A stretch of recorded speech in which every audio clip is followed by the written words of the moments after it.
Boris Johnson will announce a 1% rise to national insurance tax, according to The Telegraph.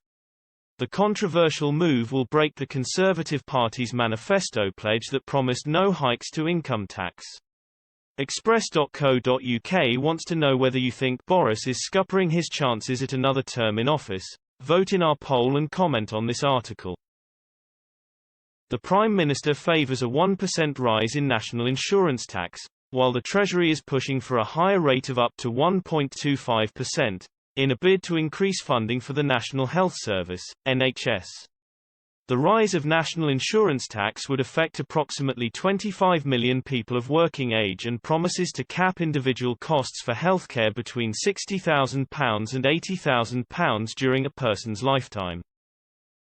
The UK government has been mulling over changes to taxation since COVID plunged Britain into its biggest economic recession since records began, as GDP fell by 20.4%. In 2020, the Treasury approved an additional £31.9 billion to support the NHS through COVID on top of the Department for Social Care's annual budget of £148 billion.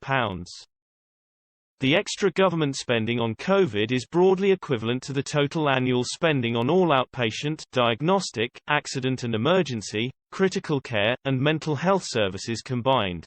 Spending on PPE alone is similar to the total annual spend on general practice, accident and emergency, and ambulance services combined, according to Nuffield Trust, and spending on test and trace is similar to the total cost of all GP prescribing.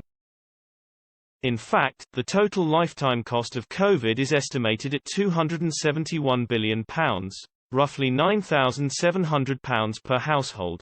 Although the Conservative manifesto promised to leave income tax as it is, many politicians have argued that there is no question of whether tax should be increased. They say it has to be, in order to cope with the colossal financial burden of the pandemic. Do you think Boris will win a second general election if he raises national insurance, breaking his manifesto pledge? Vote now.